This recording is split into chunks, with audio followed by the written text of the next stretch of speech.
Hello friends, welcome back to our channel Study Book में आपका बहुत बहुत स्वागत है।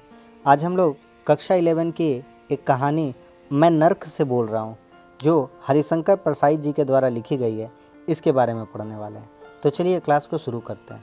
सबसे पहले मैं नर्क से बोल रहा हूँ, इस कहानी में हरिशंकर प्रसाद जी हमसे क्या कहना चाहते हैं, इसको अगर हम समझ लेते हैं तो पूरी कहानी समझने में हमें बहुत ही आसानी होगी। मैं नर्क से बोल रहा हूँ हरिशंकर प्रसाद जी द्वारा रचित एक व्यंग्य कहानी है। इस कहानी में मैं स्वयं लेखक है। इस कहानी के माध्यम से प्रसाद जी ने मैं अर्थात स्वयं को आधार बनाकर एक आम आदमी के जीवन को रेखांकित किया है, जो जीवन भर भूख प्यास से जूझता है, डरता है, सहमता है, डरा सहमा रहता है, गरीबी और लाचारी से ग्रसित होकर भूखे प्यासे मर जाता है। इसलिए वह नर्क का अधिकारी है, नर्क में ही रहने के लायक है और मर जाने के बाद नर्क से न्याय की वह गुहार लगाता है। मनुष्य को चाहिए कि वह अपनी बुद्धि एवं विवेक का प्रयोग करके संसार के समस्त सुखों को अपने संघर्ष के दम पर हासिल करे। 84 लाख योनियों के बाद मनुष्य का जन्म होता है। 84 लाख योनियों में से मनुष्य योनि ही ऐसी है जिसे बुद्धि एवं विवेक का वरदान प्राप्त हुआ है।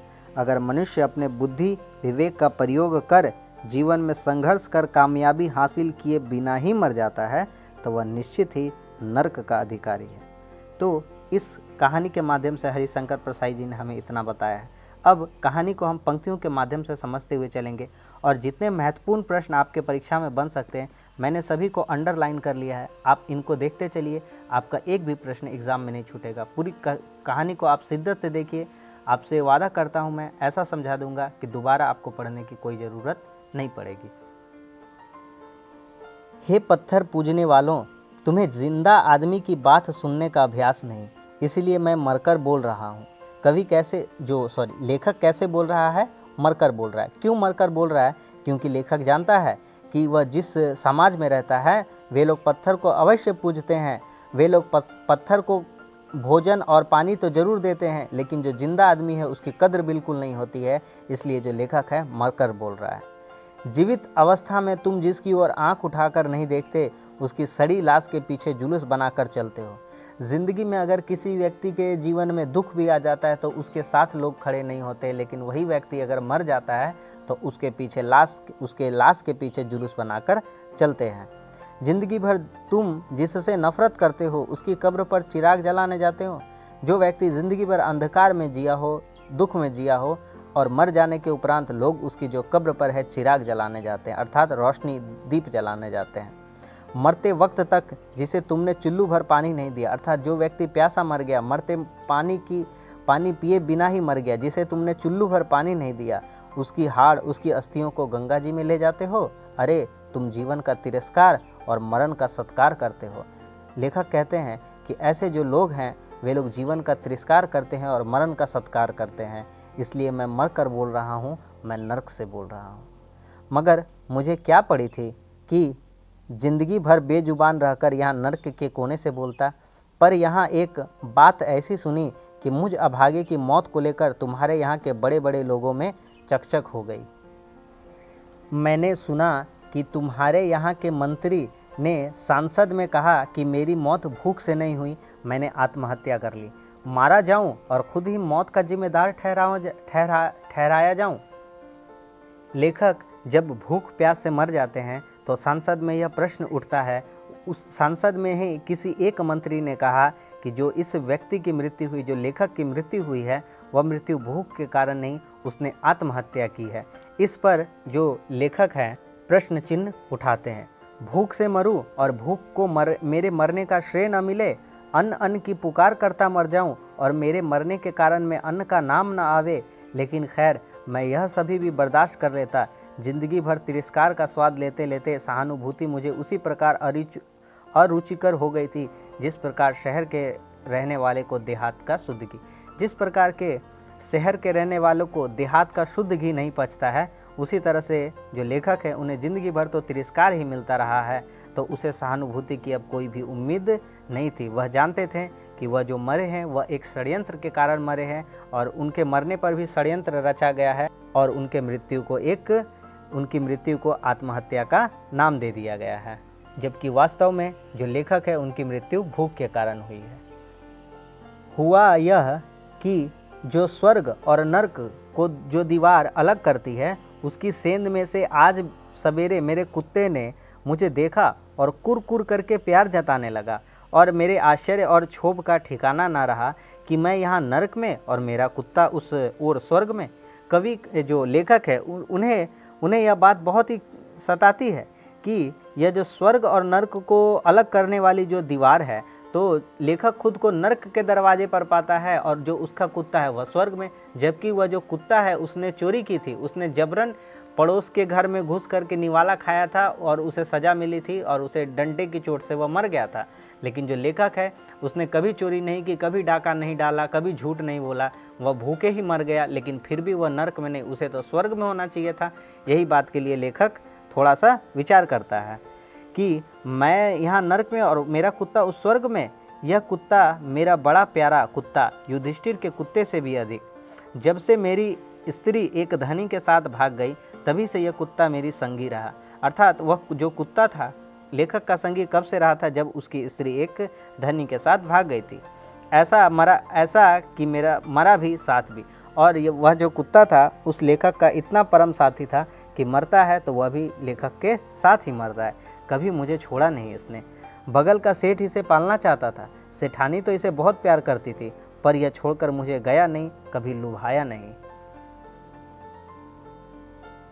सो मुझे सुख ही हुआ कि वह स्वर्ग में आनंद से है, पर मैंने अपने प्रति किए गए अन्याय को तो नहीं भुलाया जा सकता।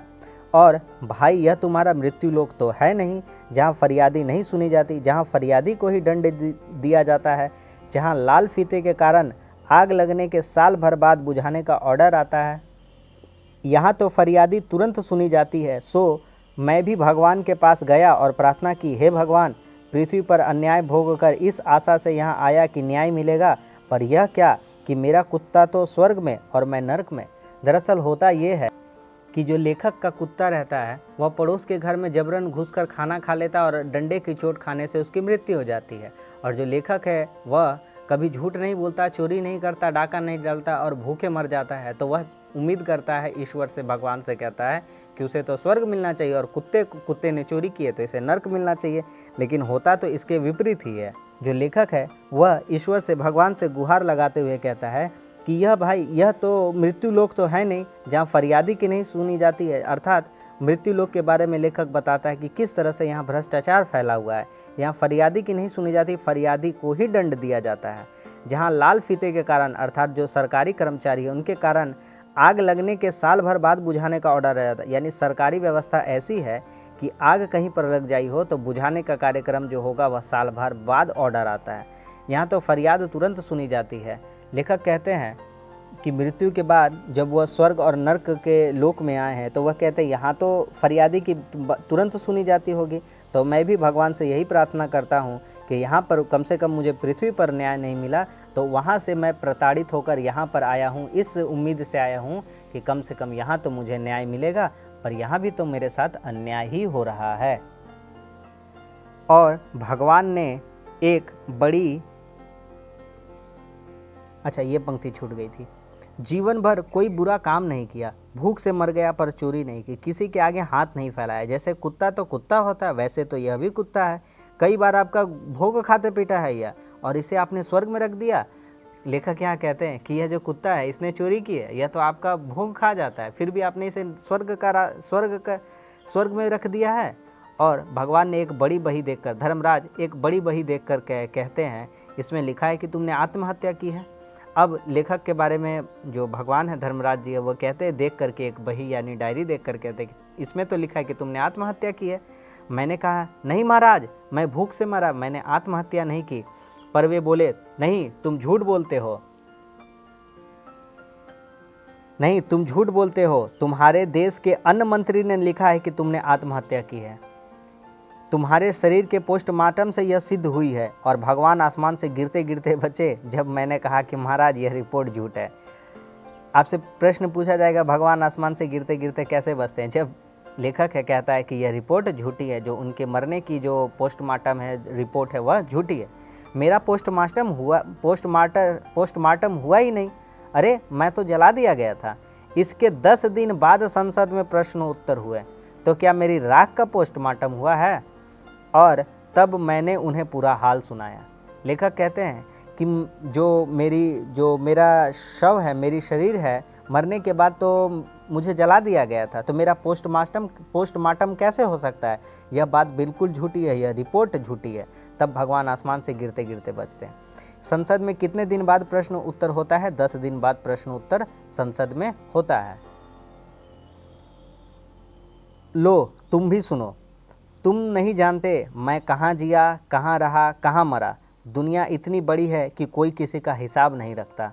और तुम क्या जानो कि जब मेरी सांसें चलती थी तब भी मैं जिंदा था। मैं इस अर्थ में जीवित था कि मैं रोज़ मृत्यु को टालता जाता था। वास्तव में मैं जन्म के पश्चात एक क्षण ही जीवित रहा और दूसरे क्षण से मेरी मौत शुरू हो गई। तो बाजार की उस अट्टालिका को तो जानते हो? उसी के पीछे एक और पखाना साफ करने का दरवाज़ा है, दूसरी ओर दीवार के सहारे मेरी छपरी। प्रश्न आपसे पूछा जाएगा, जो लेखक का है घर कहाँ स्थित रहता है? तो पखाना साफ करने का जो दरवाज़ा रहता है उसी के एक दीवार के सहारे इनका मकान रहता है। अट्टालिका का मालिक मेरी छपरी तोड़कर यहाँ भी अपना पखाना बनाना चाहता था। अगर मैं मर न जाता तो गरीब आदमी की झोपड़ी पर अमीर के पखाने की विजय भी इन आँखों से देखता। अब तो तुम मेरा स्थान जान गए होगे। आदमी से अधिक तो तुम अट्टालिका को पहचानते हो। अट्टालिका के सहारे आदमी को जानना तुम्हें खूब आता है। अब लेखक कहता है कि दीवार के सहारे बनी टूटी फूटी झोपड़ी को तोड़कर अमीर व्यक्ति वहाँ एक और पैखाना जो बनवाना चाहता था, और गरीब व्यक्ति की मृत्यु हो जाने पर वह उसकी झोपड़ी तुड़वाकर वहाँ अपना पखाना बनवा भी लेता है। अगर वह मर नहीं गया होता तो अमीर के पखाने की गरीब की झोपड़ी पर इस विजय को देखता।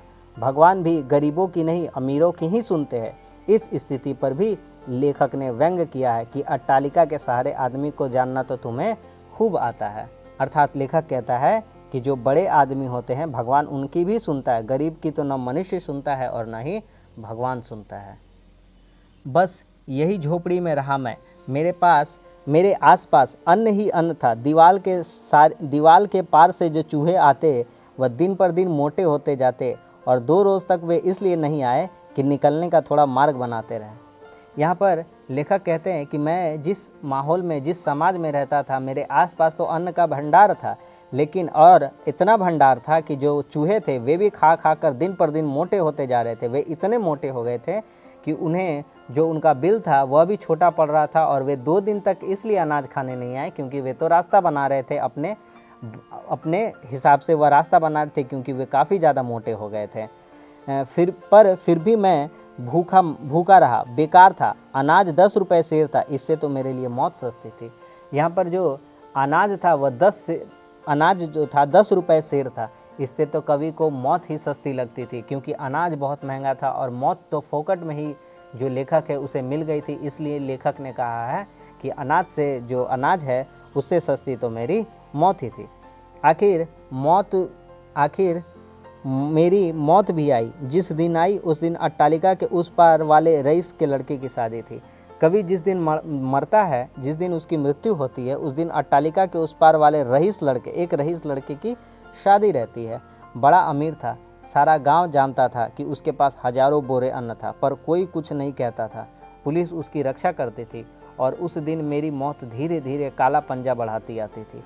मेरे पेट में ऐसी ऐंठ आई, आंखें धुंधली पड़ी। दीवार के उस पार पकवानों की सुगंध आ रही थी। यही संतोष रहा कि पकवानों के बीच मेरी मृत्यु हुई। जो लेखक है उन्हें किस बात का संतोष था? उन्हें इस बात का संतोष था, उन्हें अच्छे अच्छे पकवान खाने को तो नहीं मिले, गरीबी में तो उनकी मृत्यु हुई, लेकिन वह ऐसे माहौल में मरा जिस समय पकवानों की अच्छी अच्छी खुशबुएं आ रही थी। मौत के ज़रा पहले मेरा प्यारा कुत्ता बरबस दीवार के उस पार घुस गया और पकवान खा गया। कुत्ता जो था वह बहुत भूखा था। जब मालिक भूखा था, मालिक के पास पैसे नहीं थे खाने को, वह गरीब था, भूखा था, तो उसका कुत्ता भी क्या था, भूखा ही था। लेकिन कुत्ते को भूख से रहा नहीं गया, और उस जो बगल के जो दावत है उसकी खुशबू इसके नाक तक आ रही थी। कुत्ता जो ज़बरदस्ती है बरबस उस दीवार के उस पार चला जाता है और भोजन खा लेता है। मालिक ने उसे खींचकर एक डंडा मारा। मालिक यह सब देखता है कि कुत्ता जबरन दीवार फांद कर खा रहा है, तो दूसरे जो मालिक रहता है उसे एक डंडा मारता है।